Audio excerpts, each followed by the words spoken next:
طب لو حضرتك معاك ال 20 مليون دول ممكن تعمل بيهم ايه مثلا؟ يعني برضه اللي ربنا يقدرني عليه اعمله مثلا برضه، يعني اساعد اللي اقدر اساعده، اساعد نفسي واساعد اللي اقدر اساعده كواحد عادي، مش كرئيس، كواحد عادي. والتاني يعني السيسي راجل يعني يعتبر مثلا خلص البلد من مشكله كانت اسمها الاخوان، حاجه زي كده يعني. فولا ده محتاج 20 مليون ولا ده محتاج 20 مليون. انا اعتقد يعني في بلدنا ديت ان ال 20 مليون دول يتحطوا مثلا في مستشفى مثلا زي بتاعت السرطان ديت، الاطفال كل يوم بتموت. انت بقى على المستوى الشخصي لو معاك ال 20 مليون؟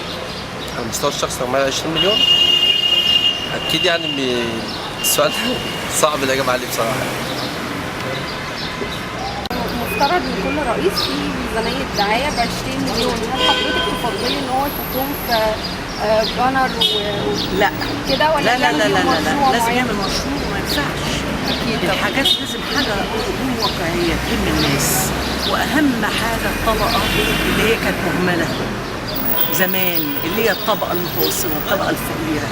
لازم يهتم اول حاجه بالشباب والبطاله والمناطق العشوائيه، دي اهم حاجه. دي المناطق العشوائيه اللي بتطلع، والفساد. هو ده اللي مبوظ البلد. المهم ان الكبير ما يبقاش فيه فساد، ومن بالتالي هينزل كله مش هيبقى فيه فساد. المهم هو قدوه، يبقى قدوه بس كده. بس كده، حاجات بسيطه ومعروفه ويعني ان شاء الله. ما شاء الله ان شاء الله. ميرسي. والله في ارض الواقع يعني ده كل دعايه دي ملهاش لازمه. هو لو الناس بتحبه وهتأيده وهتديله صوته، المبلغ اللي هياخده الرئيس يعمل بيه اي مشاريع للشباب، ويبص للشباب برضك اللي قامت بالثوره 25 يناير و30/6 اللي قامت بيها برضك. طبعا هتفيد للبلد، وفي حاجات كتيره برضك الرئيس عليه حاجات كتيره اكيد لازم هيعملها اما يمسك المنصب ما بين عبد الفتاح السيسي او حمدين صباح. انت لو معاك ال 20 مليون بقى تعمل بيهم ايه؟ والله ال 20 مليون انا عاوز مليون واحد، مش 20 مليون. هعمل حاجات كتيره طبعا. لا هيعمل مشروع وهيساعد برضك ناس كده. لو ربنا اداني برضك هساعد كتير من الناس المحتاجه، وهساعد حاجات كتيره. المبلغ لو جالي مثلا المبلغ ده يعني. والله هو طلب ان لازم يكون في استقرار في الامن وفي البلد كلها في كل حاجه، ويراعي الغلابه. احنا يعني شبعنا خالص رجال الاعمال دي، خلاص هرتنا. فاحنا عايزين يراعي الناس الفقراء شويه، وبعدين الدعم يشيله. انا ما برجحش ان يشيل الدعم دوت للناس الفقراء. اولا متسجلين في كل حاجه، البطايق متسجلين في كل حاجه.